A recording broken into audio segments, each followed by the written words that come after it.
A friend of mine, very quick story. A friend of mine and I got into a long discussion. He won't tell me that he's a Trump supporter. And frankly, I've known him my entire life, and it would surprise me if he was. But I wrote a very long email to him, and I said, "Here's the deal, buddy. I love you. I always will.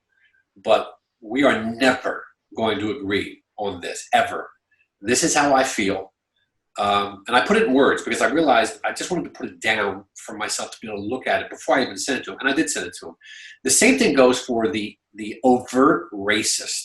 I think, Andrew, you said it as well. If I'm in a restaurant and there's somebody behind me spewing ugliness, hatred, and I haven't, thank God, been in that place, it is very difficult to turn and to say, how fucking dare you? In what world are you living? Because you know that it's only going to do this. It's like Allison said, I am not a person who loves to live in conflict. I don't. So it's a very tricky place. I think we now are living in a world where, especially during this last week, this is what's happened. We are now living in a place where we have to speak up more, or we at least have to get active in a way that we can speak our truth. So. I think the tone you bring to that conversation really matters. And if you bring the tone of a hall monitor, then in many ways for people, you're just feeding, like there's so many trolls. I think you have to use British mockery. That's the only thing that you have to, I think, okay, boomer. Oh, that's the best messaging we've produced in 20 years. And because it's got the perfect tone. It's like, oh, that fucking, insert racist comment. And you're like, fuck out of here. You're like, I'm not even going to argue with you. Like, okay, boomer. Like, I think allowing people to vote themselves out of our society. One of my favorite things I've ever heard from Black culture was, I think LeBron James said it, but like, if they're not going to let us into our table, we need to build our own, right? Well, I'm at that table. I mean, I ate lunch with Black people. It's got nothing to do with race, but I'm at the new table, not the old table. And so I think part of it is letting people know the club has changed. And that's great that you got VIP access over there, but you're going to get laughed out of this club with that attitude. And mockery is something that you can do. I was in line with a guy who, you Trump at Disney. And so, cool, man. That's how you see the world. You can be loud. You can make other people uncomfortable. So I was like, imagine being that guy on the ferry with the guy where literally upsetting somebody is the only way you can get a reaction. So you have to do it. Not only that, you have to wear the loudest color and the loudest hat and upset as many people. And he's staring at me. And it's like, now you know how I feel. So that's a different type of tone. I can kind of match confrontational tones with about anybody. But anybody can mock and dismiss people, and it cuts deep when done properly. And so I feel like that's the proper response. You're just not allowed to sit at our table and make stupid jokes anymore. See ya. I love sarcasm and mocking people. Just want to add that. Oh, Brandon. Yeah, if you don't mind, I'm here as a moderator, and I'm here to give you guys forum, obviously, to speak, and I appreciate your candidness, and that's what we wanted, right? Because like I said, these aren't easy conversations to have. So, I've had to learn to allow people to speak their heart, and it's difficult at times. I can't lie, Andrew. As I was listening to you, it was difficult for me not to interrupt and jump on a few things you said, and I know I have friends, family, people I don't know, other Black people that will take some of your comments and think that you were immediately basically Black on Black criming the situation a bit when you said there are things that Black people need to do. Well, I have a list in front of me. I just was trying not to dominate that segment, but I have. Right. I got you. I know you do. But I would be remiss if I didn't, as a Black man, right, who believe in Black Lives Matter and believe that the message is clear, and it's not up to us to change Black Lives Matter. It's up to other people to understand why we say Black Lives Matter. So I just wanted to say that for one. But my problem is I don't think anybody truly misunderstands it, man. That's a ruse. But there's so many people, Andrew, that they don't want to understand it. They get it. They're pretending to be confused because it produces a nice counter argument. Right, that I agree with. And the problem though does come from what happens is when people say, well, we can't fix systemic racism and we can't, and Black lives can't matter to everybody else unless Black lives matter to Black people, right? That's one of the biggest. I hate that argument. That's one of the biggest misconceptions and things like that. And I just wanted to be clear and sure, is that what you were saying about No. In fact, what Black people need to do in terms of So changing this myth? I hear that all the time. Why is there no riots when Black people kill each other? I actually have a video with 50,000 views on it as my Mr. Wronghouse persona. And it's part of what I touched on in the beginning. It's because when that's called a crime. And we have a system set up for that. And it's not the social justice system. It's the criminal justice system. It's the socially constructed means with which to deal with a crime. If rioting stopped crimes like murders and rapes, then we would have non-rape riots all the time. You know what I mean? We'd be out there, rape is bad. But we have a society figured out that doesn't happen. So we built the criminal justice system, right? Black Lives Matter and the whole movement is about this perception, this persistent perception that there won't be justice within that system. So social justice takes over. So I was actually I hate that argument because it's an intentional conflation to make the idea sound dumb, right? Black Lives Matter was never about saying, oh, well, Black Life matters. It wasn't even about how it literally sounds. It's really more of a question, and it's about a specific situation where a Black person's been killed, and it looks like there's not going to be an investigation. I could point you to 5 different cop-on-Black murders where the state announced charges, or at least we're going to charge this guy, not slander the kid that just got killed, and there's never a riot. Black people can understand that mistakes happen, murders happen. You know what I mean? Everybody can understand that. What we can't understand is when there's a persistent perception that there'll be a lack of justice. And so that's more what I was speaking to, was how stupid that argument is. Not that I believe in it, that you have to control the messaging around it and make sure people understand that Black Lives Matter is not about some kid who got killed. It's about some investigation that's not occurring. And this is what matters about messaging so much, that I think people are lost in. You can say something true, but that doesn't make it the best version. It doesn't mean it'll meet the most eyeballs and be understood by the most people. Got you. Okay, yeah, and I just wanted to make clear with that, and I know. I'm glad. Yeah, I don't want it to sound that way. Yeah, and I definitely wanted to, and I know we all have our opinions about rioting and protesting, right, and uprisings and things like that. I do prefer the word uprising to rioting. I'll be honest, because I do feel like that rioting or uprisings actually do change things at times. I'm not sure if you're aware that when Martin Luther King was assassinated, right?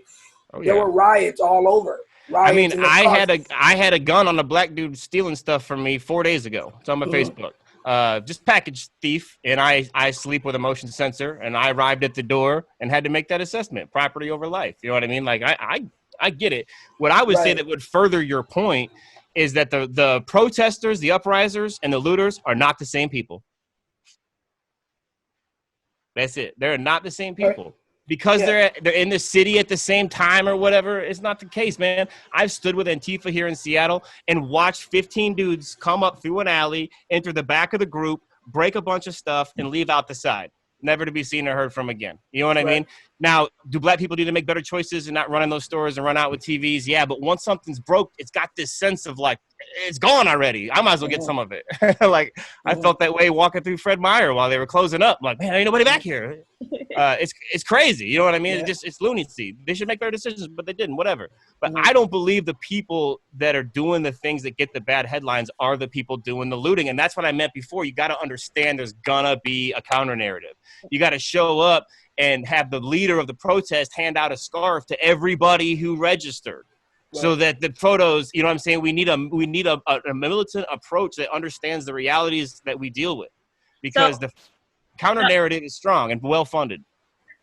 So I want to let Brandon finish that point that you were making about riots. MLK, yeah. Yeah, and then I want to, immediately after you make that point, I do want to ask, I didn't have this on my list of questions, but it came up.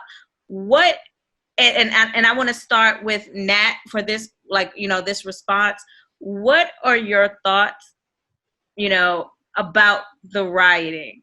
And I know there's been there's been Black people, there's been white people, Asian people. There was people with all sorts of beliefs on it. and all sorts of, point of view. My point of view is that I focus on the reason why this is happening. I don't focus on like the property or things like that. I'm focused. I don't even want to hear about it. I don't want to hear about looters or rioters or anything. I just want to know, did they arrest those guys? Are they bringing charges against Breonna Taylor's killers? That's what I want to focus on. So I kind of don't really have a view on like looters, rioters, peaceful protesting, because that's not really my interest. I'm interested, and I want to keep the focus on, what it is that we are all like fighting for. So that's just my thoughts on it. But and I've had friends who are completely against it. This solves nothing. And then I know some people who feel like peaceful protesting solves nothing. And this is conversations that me and Brandon have, and we have with like our group of friends. And but I'm interested to see what you guys' point of view on that is. Do you feel like peaceful? Do you feel like rioting and looting takes away from the message? Do you feel like it doesn't matter? What is most of your peers, like your peer groups, where do they stand on that? And I want to, Did you want me to? Yeah, I'm gonna let Brandon make his point, because I think it goes into that, and then if after that, Nat, you get answer Allison, and then Andrew, because Andrew kind of got into it. So I would like to finish with him, but Nat, Allison, and then Andrew.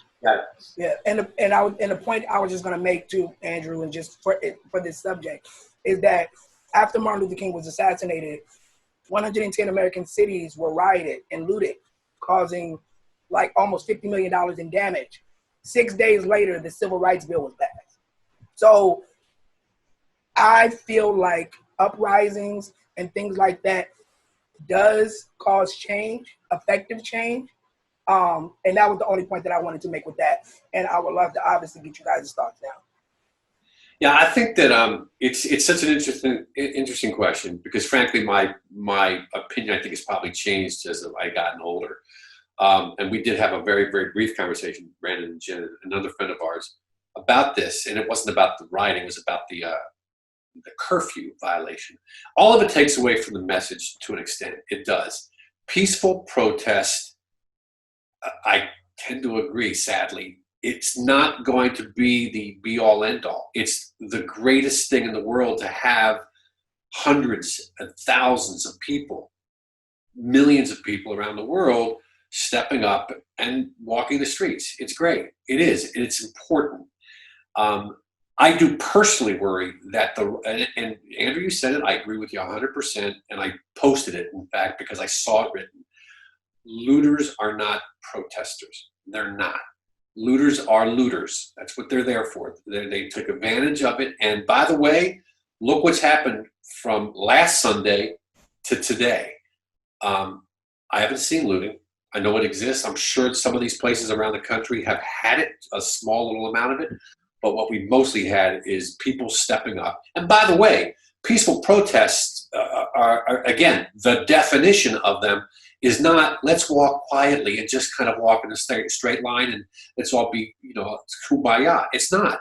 I had a friend send me a thing this morning that a lot of people in D.C. are holding up signs that say, bunker bitch. And guess what? I would too, because right now that's how angry I am at the people in charge of this country. And I use that term very loosely, in charge of this country. That's peaceful, but it's making a statement. Breaking into stores and taking shit, that is protest. Brandon, you said it. Our friend had said the same thing, and it was eye-opening for me because, to be honest with you, I worry only that the message gets lost, not that because of those riots, and speaking to 1968 specifically, and again, I was a baby, but speaking of that, I didn't realize that X number of days later, the Civil Rights Bill was passed. That's eye-opening. It was eye-opening when I heard it the first time. I see change. I see change can happen, and I'm hopeful. And I do hope that the message doesn't get lost with people, a small number of people who are doing this shit, who are, and again, it seems to have calmed down. So for my money, speak up, speak loud, speak in anger, because that's what we still need to do. And yeah, now actively participate in some way. Yeah. Oh, I'm sorry. I guess in terms of what I'm hearing other people say, I mean, I was in a group of teachers the other day, who were talking about the looting and stuff. And one of the young men there was just like red in the face, angry, and sort of feeling it just negated all the good that, had happened, that some folks were breaking into stores and running off with electronics. I've spoken to other people who felt, we won't be heard unless there's looting and unless there's violence.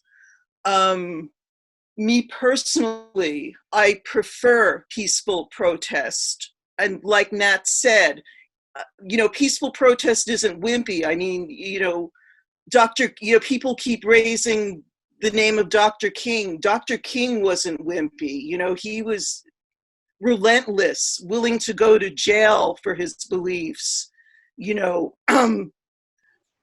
I guess when you have an uprising with so many people involved, with hundreds of thousands of people in the street, you're going to see all kinds of things. I mean, you're going to see people walking,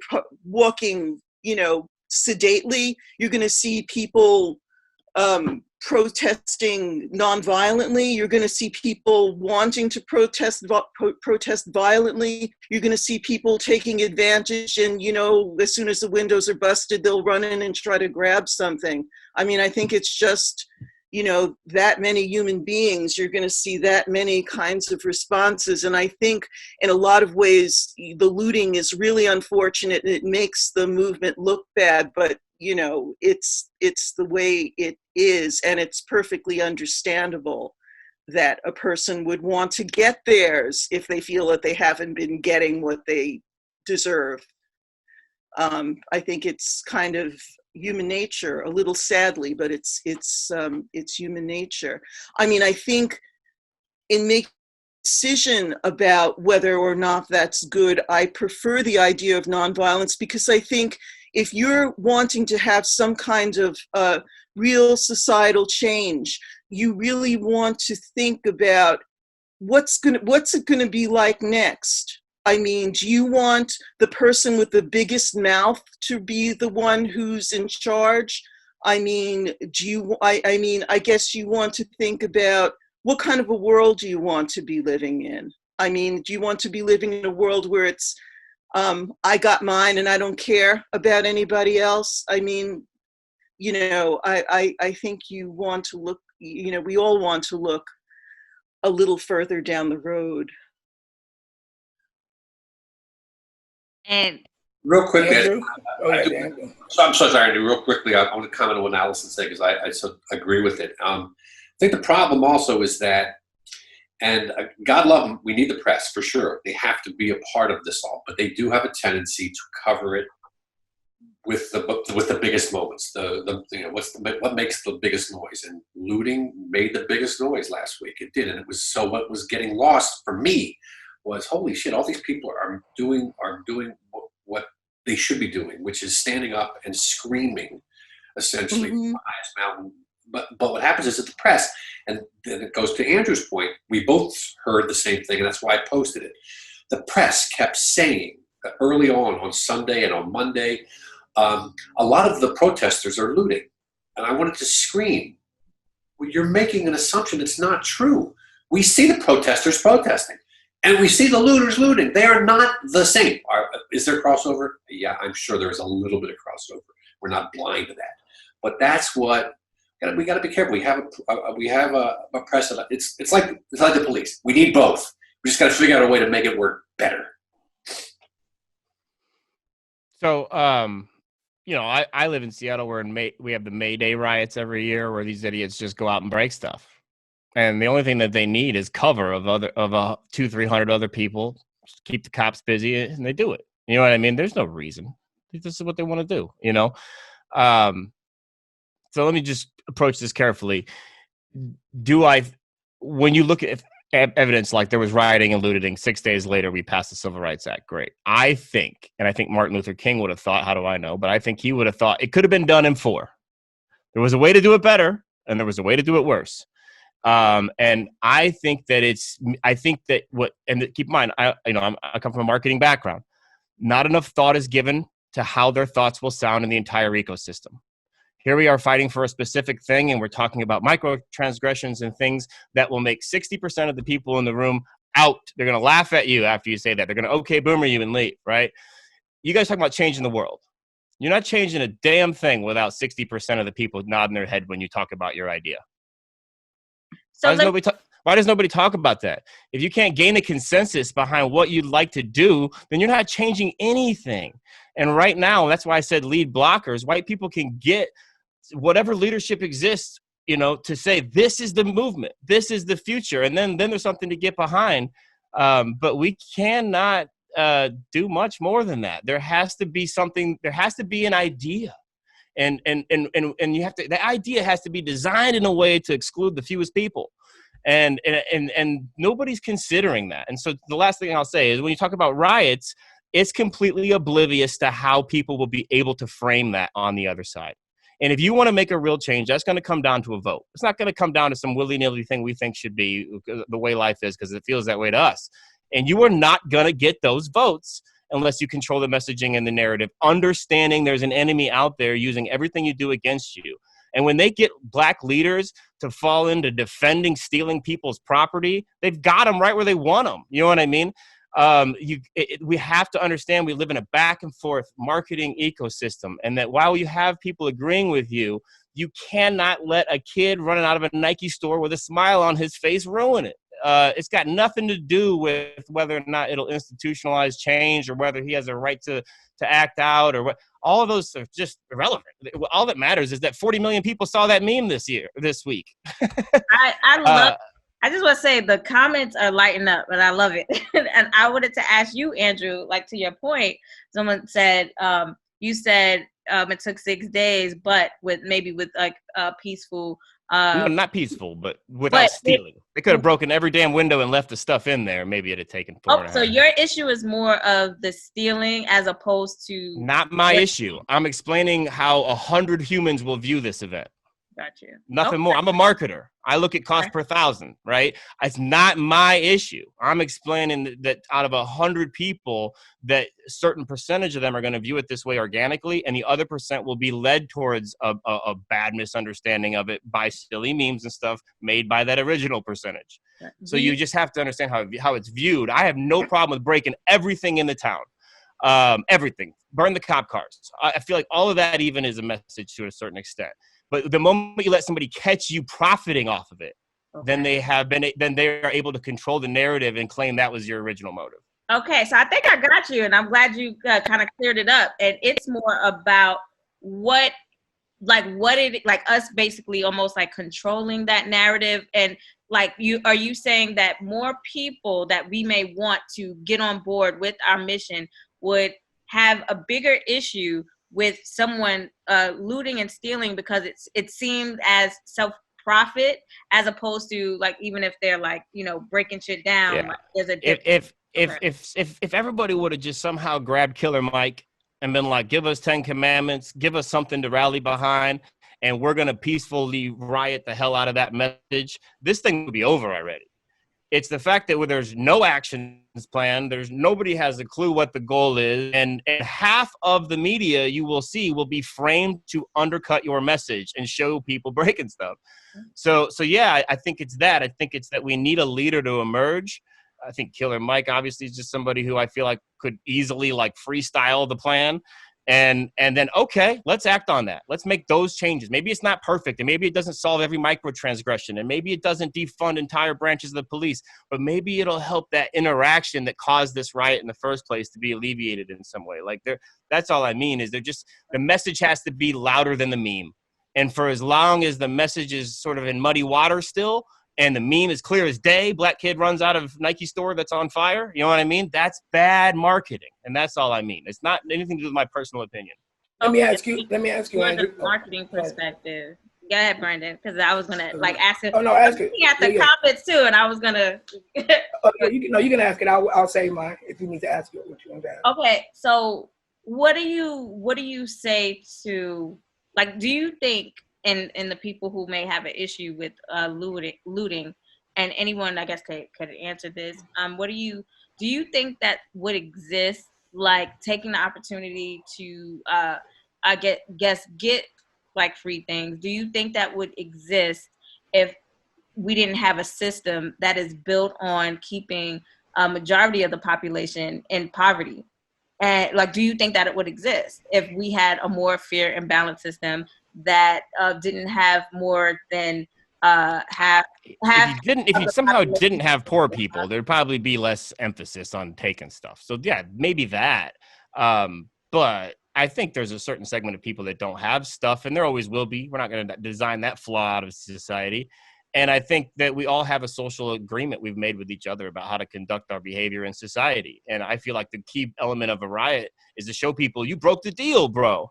We had a deal. I was going to behave in a certain way. You were going to treat me with a certain respect. If I got arrested, I'd get my day in court. You know what I mean? And you broke the deal. So now I'm going to do whatever the fuck I want. You know, this is mine now. That part I understand. That makes sense. But I don't think you can get that out of the system some way by having a fairer system, because all it is the only thing we have access to. I'll break your stuff. It's like what I did to my little brother. Oh yeah, I'll break your stuff. We don't have access to another channel. You know what I mean?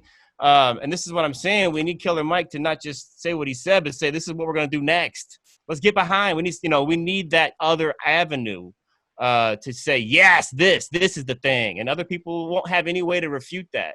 But without that, if you scroll through your timeline, it's 2/3 people breaking stuff. And that does not reflect reality at all. But it's a problem. And what we have to understand is that the fight is going on in people's minds. And that the way we control the messaging and marketing is how we come out of this thing.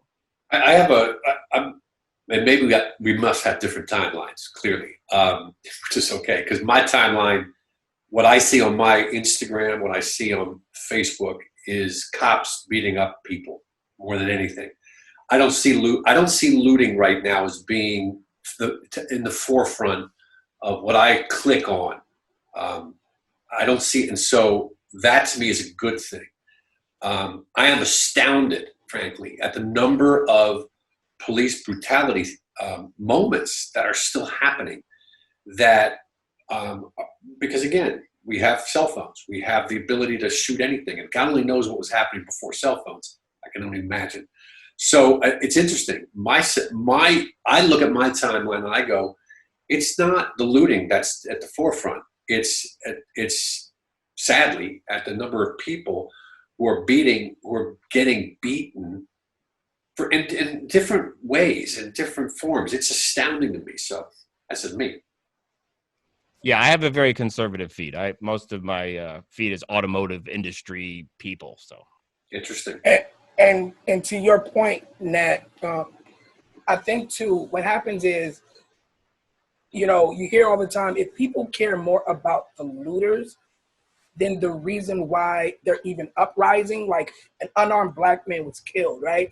That should infuriate people way more than the small few that are perverting the message. You know what I mean? And that is, to me, therein lies the problem, is that it's not that the looters dilute the message, it's that there are people who allow it to dilute the message, because it shouldn't. It shouldn't dilute the message. It should be, yeah, there are people everywhere that will pervert a certain message, but at the end of the day, I understand why all of this is happening. You know what I'm saying, Andrew? I feel like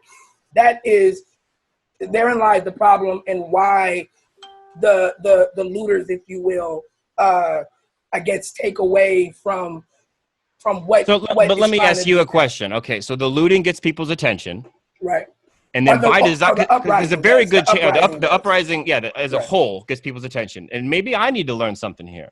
What's supposed to happen next?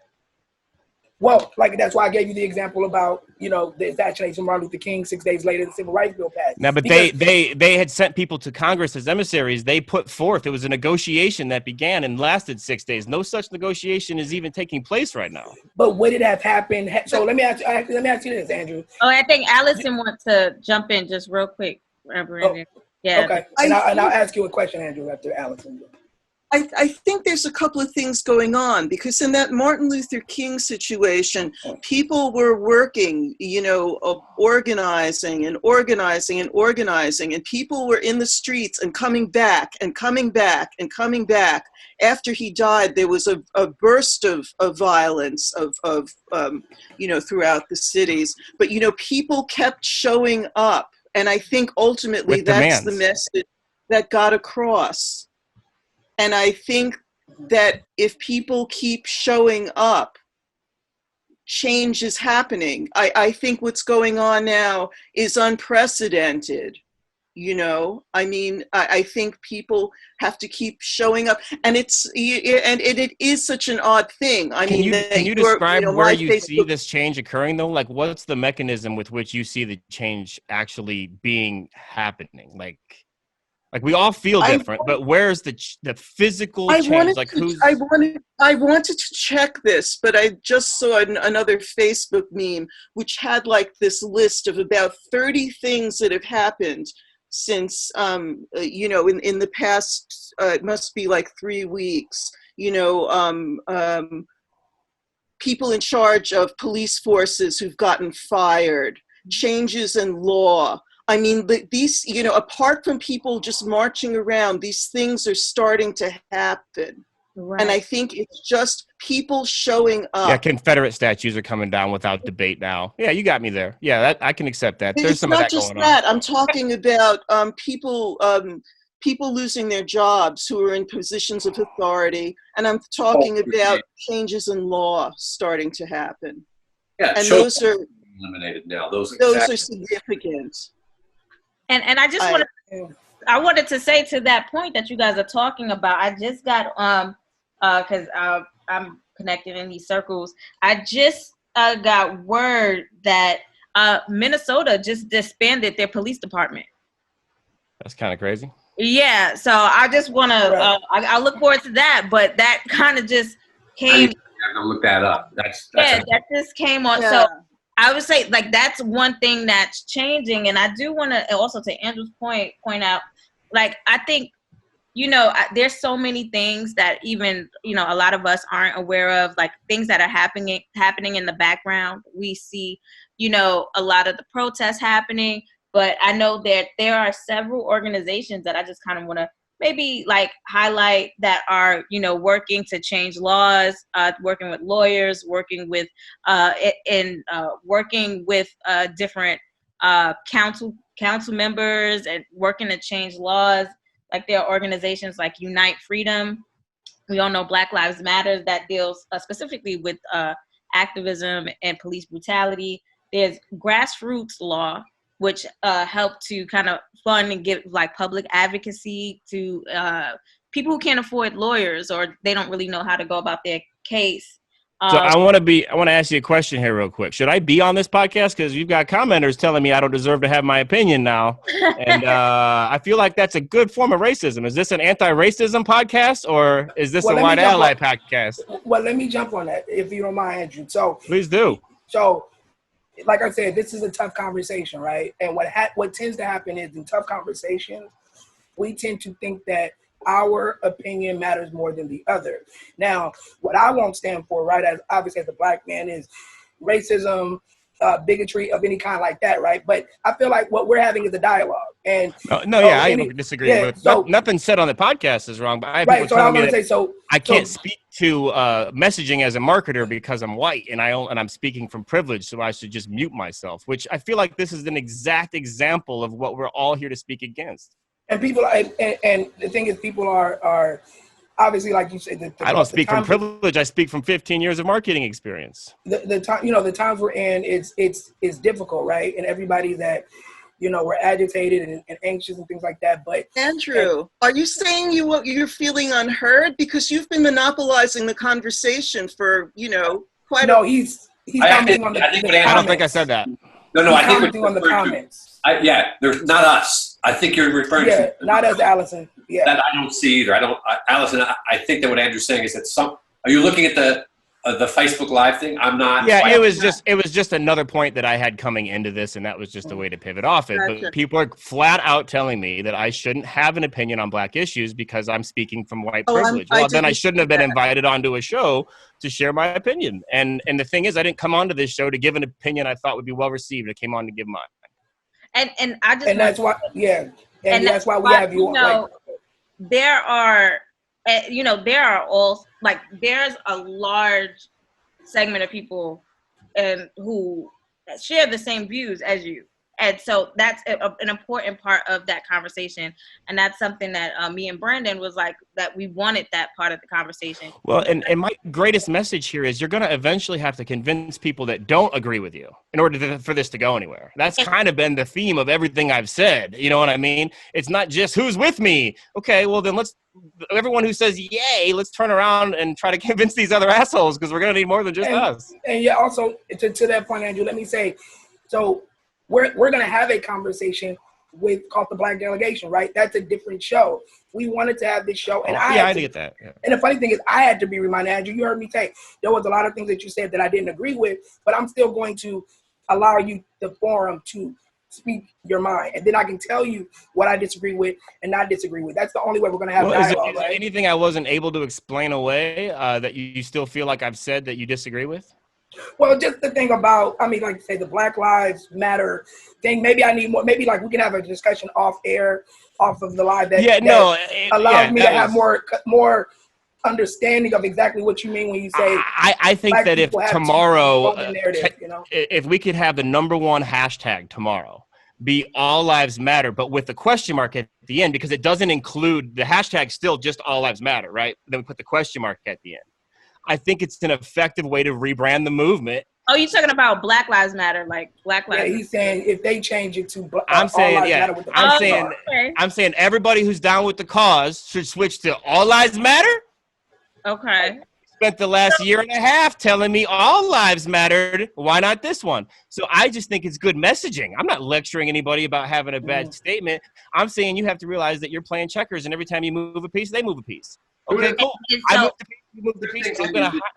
Two things you did say, Andrew, that I do want to comment on. And again, I have no idea whose comment it is besides the five of us right now. But I will say this, two things you said. One is that we're going to need 60% of the people to agree with what we are trying to do. And to that extent, you're not wrong. We're going to need a majority to do anything. I just looked up real quickly the Minneapolis City Council, and what it says there, one of the first things it says, and it's weird, got to read the whole thing, is that they have a veto-proof 9 members now of the council to defund and to essentially dismantle and figure out a build it back up. You can't dismantle a police force and put nothing in its place, or you're going to have an issue. So to your point, yeah, we're going to need a majority of people to make that change. We're not going to be able to change everybody's minds. God knows we know that. The other thing you said, though, that is really telling is when I said about my timeline, you said about your timeline. That also is an issue that we can do very little about right now, unfortunately. When you look at it's like watching Fox News and watching MSNBC. When I watch MSNBC, they're preaching to me. They're preaching to my choir. I get it. I can't watch Fox News. I want to take a peek at it because I do want to see what's going on there. And I really wanted to do it when George Floyd's memorial was happening. Because I was watching it and I was thinking to myself, I wonder if Fox News is playing this. I have no idea. Oh, it's gross. Don't do that. Yeah, and so the point is, that's where we have a problem that I don't quite know how to solve. Well, we should be interested in what that timeline says. This whole coach your own people is why, I mean, obviously I'm in business and this just happens to be a conservative industry. So that's why I'm friends with these people. But we should be interested in what they're saying. And like it or not, they know what they can't say publicly. I know how they feel. They know how they feel, but they still kind of police each other because they're all businessmen, right? They know what they can't say. And I will tell you that before there was images of people profiting off of looting, they knew better than to say anything other than this is wrong.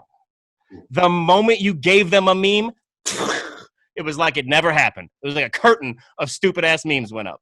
And this is the part I'm trying to explain to progressives is that they don't have that feed. They don't see the other side of the coin. So they're over here correcting microaggressions in people. While that may be good, it gets them laughed out of the larger 1,000 audience room and it mutes their message. And that's all I'm trying to get people to understand is that a good message has to be concise and consumable by a lot of people. It's like trying to sell a pair of gardening shears on Amazon. It has to be something real. And when Dr. King and all them were focusing on what needs to happen, they were more like a political party. It was talked about commonly. It was debated. It was known what their demands were. It wasn't just people upset. And that's why they were able to get so much done. And not just done like hey, I feel this difference, but the Civil Rights Act. Because they drafted it.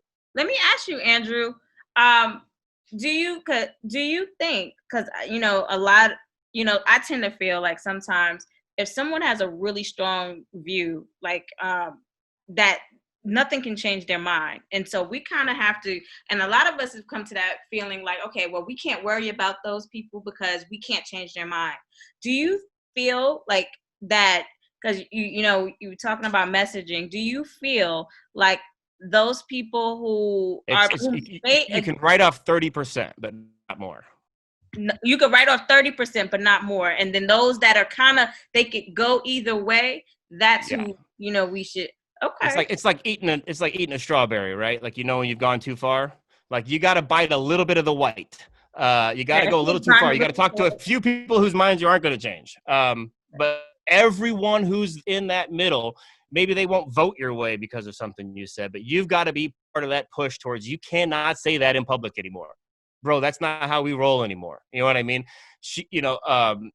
Sandman was all the way down to the microaggressions. I'm on the other end still going, bro, what the hell? You can't say that. You know what I mean? You probably only know me from a post where I was doing that, right? Yeah. Yeah. So, I mean, go ahead. Oh, I was just going to say, and to both of you guys' point, Jen and Andrew, look, it's difficult because I've had messages literally from friends that were like, soon as you said something they didn't like, they said, I checked out. I had to check out. And my thing is, that literally solves nothing. Like literally checking out the moment somebody said something that you don't fuck with, pardon my French, that literally gets us nowhere. So I had to be an adult and mature about being able to have a discussion with somebody who said something that I may not like and may disagree with. And like Jen was just saying, my job, right, especially now as a Black man and somebody who's passionate about this, is to try to change those minds. And if I can't, I can't. Imagine how frustrating it is to be me. I go hard for this, man. Like, I really do. I am an advocate. I really, really am. And I can't imagine, you've had me clarify a few things. I can see how they'd be mistaken. But imagine hearing, bro, you're not fucking far enough for me. You're one of them. You ride for me. You march for me. You fly a flag for me. You put your timeline full of events for me. You show up, and you're one of them. Imagine how that feels in reverse. And imagine, now how in the hell is that going to motivate somebody slightly more them than me to give two shits about what you're doing? If the moment that they have a slightly different version of exactly your allied cause, they're them. They might as well be Trump. Won't even hear me out. And as the people who maybe did hear me out came to find out, a lot of the things they thought they heard in the first place, because they just saw a white avatar saying it, are actually not the frame of mind with which I came to that comment, and not at all what I even meant by it. Dialogue. Yeah, one of the reasons, how I came across, Andrew, he was on a post, basically, just going toe-to-toe with, 20 different people, and I do respect someone who they say how they feel, regardless of, and what they believe, regardless of, what someone else says, and either way. And then as I got to talk to him, because what he was talking about police brutality, he was, saying all this stuff is wrong, and and then check my wall. You see, I mean, yeah. And when we got into a conversation, I like one thing that I understood, and he made clear to me that he has a very nuanced view on this, and I was like, you know what? That's that varied point of view. It's not one way. It's not this way. It's like it's all peaks and valleys, and I thought that was very interesting. And Allison? I think it's interesting, but I think you're also just talking about one world, Andrew. I mean, you're talking about the world that you're kind of negotiating in. I mean, I think it becomes different if you're talking about educating people. I mean, I think it becomes different if you're talking about being a politician. I mean, some of it is about getting like one really keen message out that people across the board will understand. There's also moments where you really want people to understand nuance. And that might not be for everyone, but in some places that's really important. It's just not one catchy message, but getting people to really understand the issues. I mean, that's sort of where my head hurts a little with what you're saying, I mean, I think there is the hope that people can understand then maybe not everyone, but there really is the hope that people can understand the complexities of this issue and see the connections between,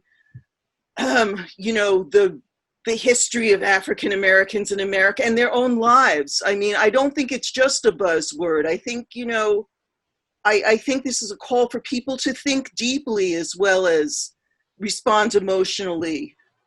Yeah, great point, Alex. I think you know what it is too, Andrew. I think too right now, man, we're at such a fever pitch with things that like anything that even remotely looks like you're not on the side of fighting systemic racism, societal racism, then you're dismissed, right? That's where we are right now. And to a degree, we kind of have to be that way. It's like there's no more straddling the fence. There's no more. I talked about that too. Build our own table and kick people out. Yeah, there's no more like in between. You can't be like, well, no. It's like you can, but over there.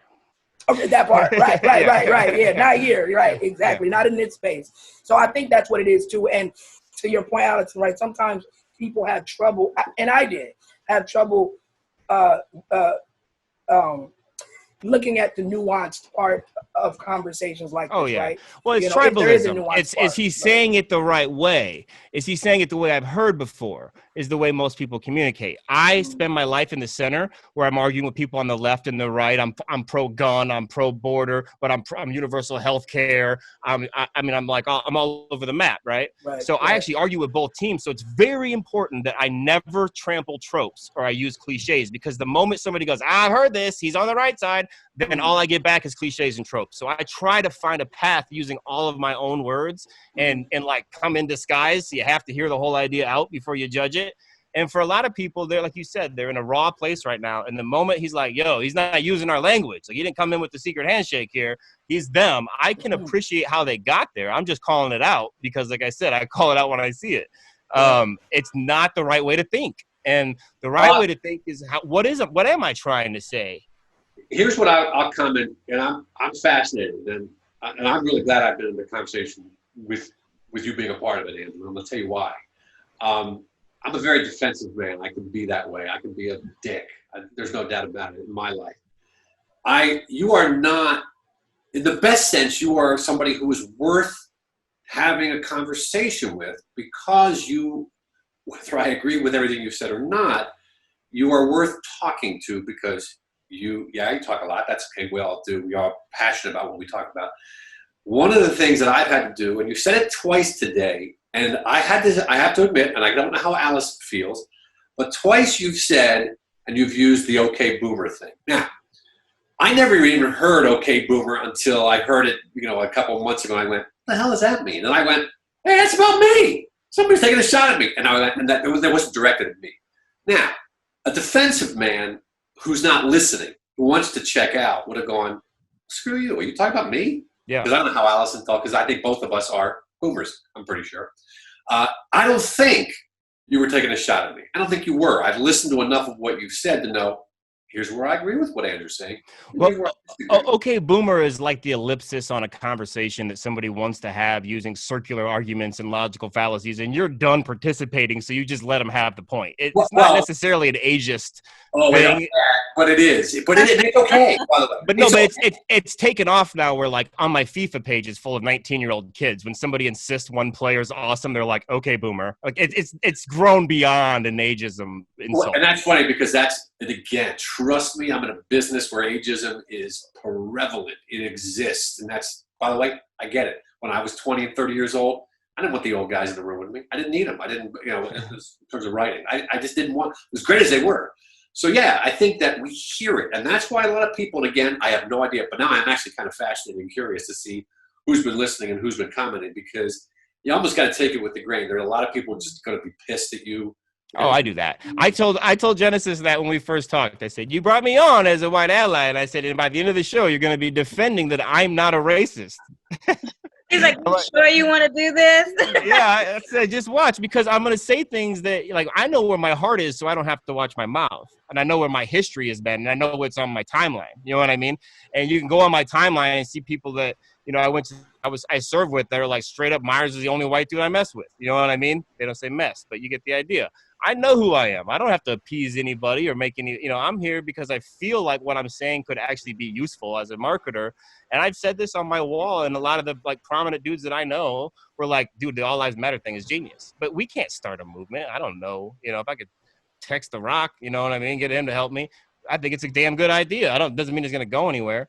But it is weird it is weird. Like I said, I saw this coming. My feelings aren't hurt. It's only really one or two people who were saying this. I was just using it as a point where this behavior is the problem. And it's not just even racism behavior. It's, hey, you're on the right. I don't need to hear you out. Buddy, if I disagree with you, now I triple need to hear you out. Like, I want to hear it in 10,000 words. You know what I mean? I want to just download everything that you disagree with right on me. Let's have it out. Because what I've found is that there's real people behind those ideas always. Somehow, some way, they got there in an organic way. I don't know how. I want to know.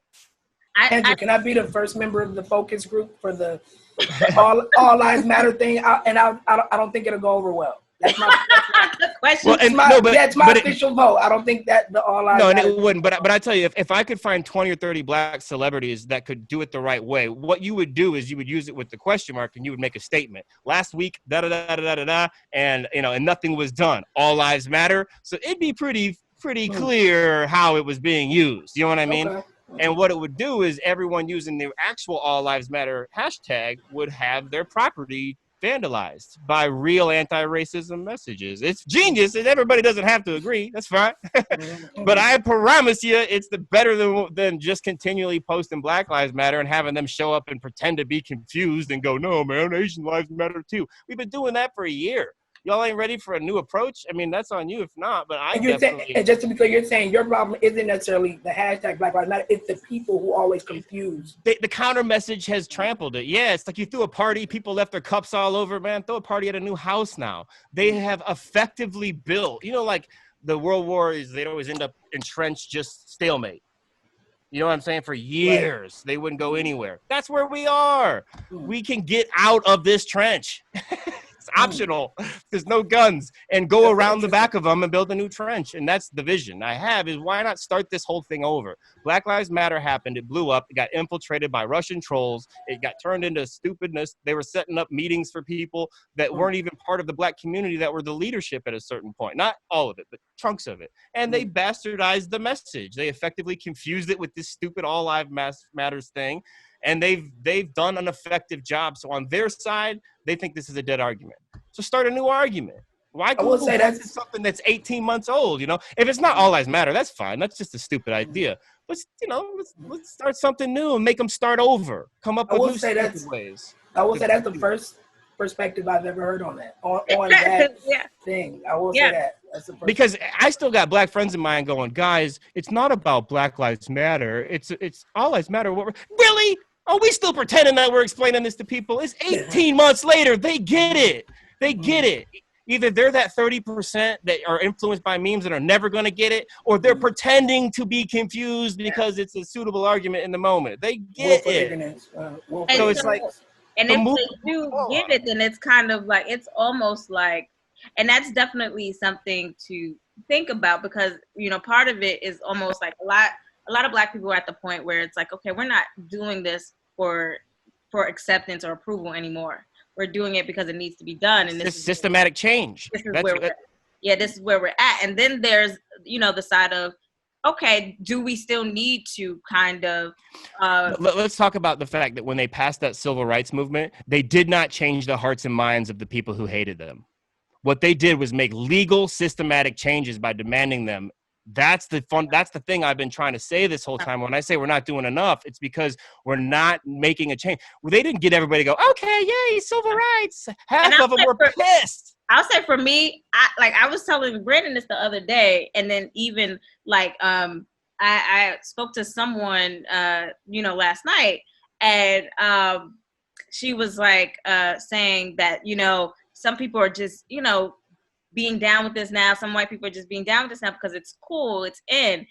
And I take the position of, I don't care like why they're doing it. I don't necessarily care like what's in their hearts. I care about the laws. I care about if someone I know is killed by a cop, that there is a law that holds him accountable and make sure this doesn't happen again. I really don't care if someone, you know, doesn't like me because of the color of my skin. I just want, like, as long, I don't care if you love me or like me, as long as you respect me, and then we have that respect going across the board.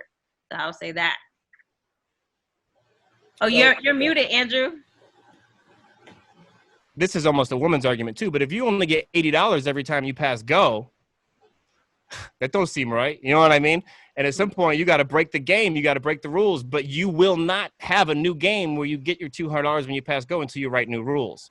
And that's the part that I'm trying to get people. And she can talk in the comments about my privilege all she wants. But what am I asking for other than capable leadership and a vision that everybody can get behind? How is that anything but a good idea?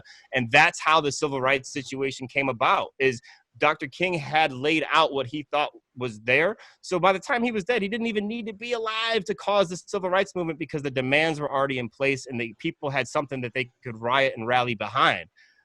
The message, the action without the message, I just don't see how I'm the only one pointing to this as a problem, to be honest. And let me, and that, with that, I want to transition into questions from the audience. Questions. Yeah, I only have about 5 more minutes. I'm so sorry, Jen, because this is fascinating, but I don't have a whole lot more time. Right. So Yeah. I'm so sorry. I don't want to. Me neither. I'm going to have to bail at a little after 8. Okay, so Cool. We'll get to the question. I'll choose maybe two questions, and then I'll ask, I and think about this. The last thing, I want you guys to, like, if there is a message that you want to say to Black America, what would that be? And I'm guessing, so I'll ask 2 questions, and then that last one. So And I have a couple questions from people who asked that I would like to hopefully get to, Jen. not going to get to them. Like, unless Andrew, like, if somebody could stay. I'm Yeah. on the West Coast, so it's fine. Yeah. Okay. I'll do Okay, the cool. best I can to hang for a couple extra minutes, because I'm Yeah. fascinated. I don't know what those questions are. Okay, cool. They might not want my opinion. That's okay too. That's cool. So Allison has to bail a little bit. So yeah, so I'll ask this, and then we'll, you know, Get Brandon. to what we can. Yeah. Cool. Okay, so first, before you leave, I'll ask this to you, and then I'll ask later the same question later to Nat and Andrew. If you had a message for Black America, or you wanted to say something to Black America right now, what would that be? Start, Allison, and My message to Black America. yeah.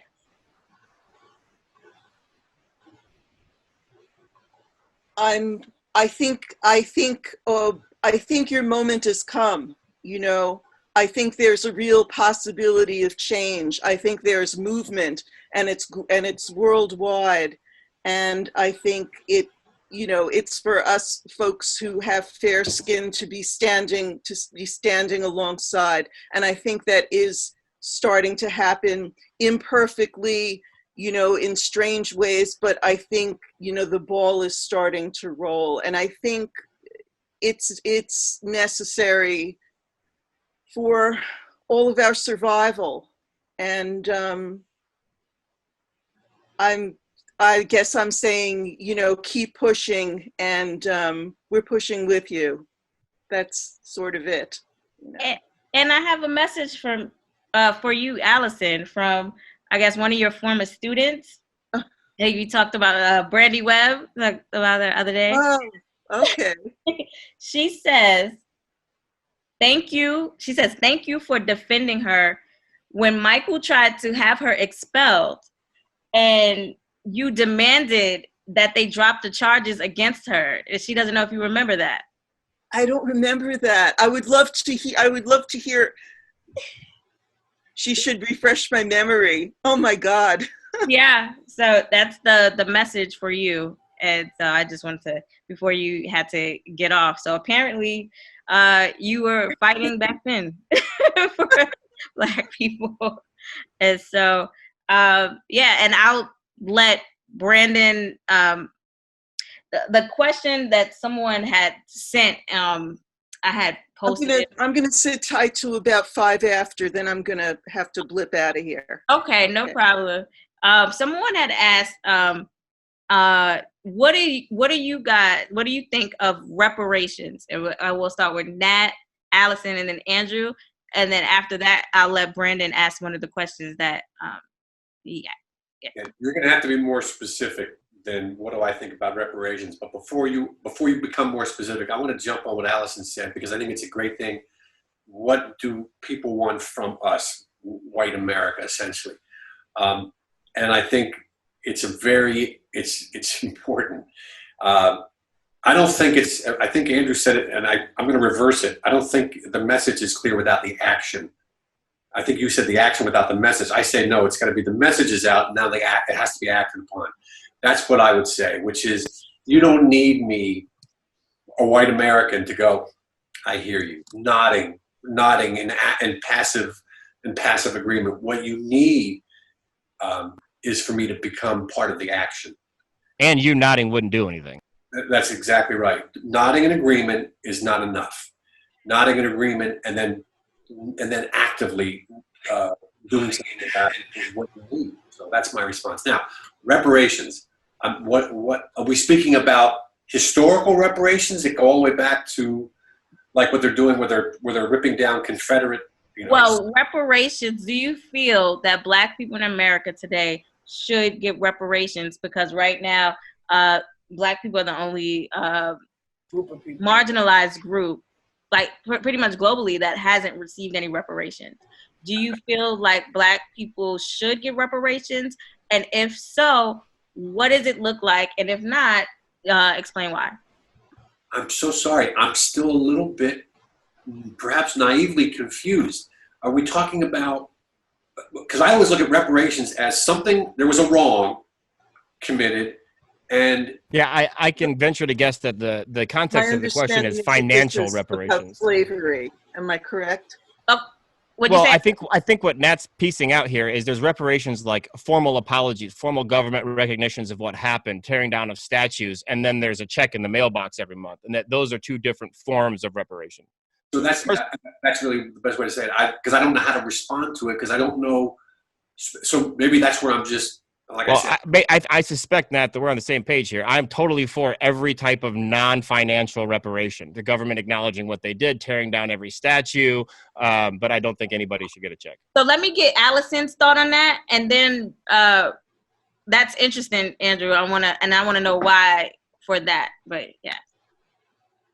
Yeah, I think a real apology is due. I know that the Japanese who were interned during the Second World War, got a formal apology. I think that's really important. As far as I'm concerned, if someone wants to take my tax money that goes to the Pentagon for more weapons of war and sort of turn some little tiny piece of that into reparations, if that was the case, I mean, I'd be happy to donate. But if they want to take some of that money, I mean, a huge amount of your paycheck goes to taxes, right? Take some of that money that goes to war and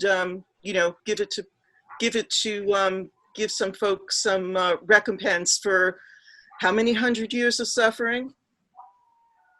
That's fine by me. Cool. Oh, sorry. I'm so sorry. My dog is howling. I don't know if you can hear him. I don't know if you can hear the dog because my wife just. Can hear him.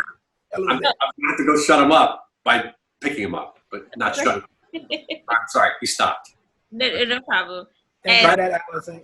And So- then So please, I'm just so sorry because I want to answer that question. And again, was the person asking the question, was it about formal apologies? Was it about taking down Confederate symbols that should have been taken down long ago? Or is it in fact about, are they asking for something like a financial remuneration? Well, I don't know. I think it's money. yes, so Okay. it could Money. be it could be in different forms. Like for example, at one point the government had planned to give every a former slave 40 acres of land and a mule, and then that was rescinded. So it is, whether it's like monetary, every descendant of a former slave would get a monetary amount, whether it's land, it could be different things. But as we know, like, for example, the Jewish people, they got Israel. That was a part of, they got that land they split Palestine and then gave them Israel.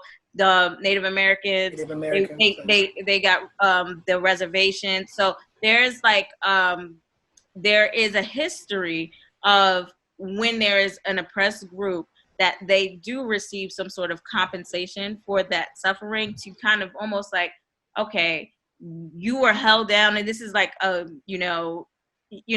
only an apology, but this is to kind of undo or reverse kind of the things that has happened that systematically like held you down. And so that has been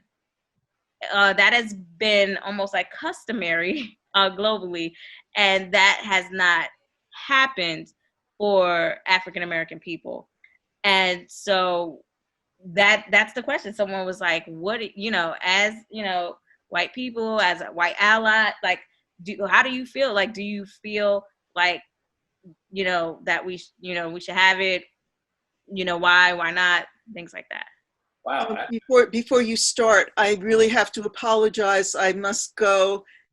Thank you, Andrew and Nat. Thank you, Brandon. Thank you, Genesis.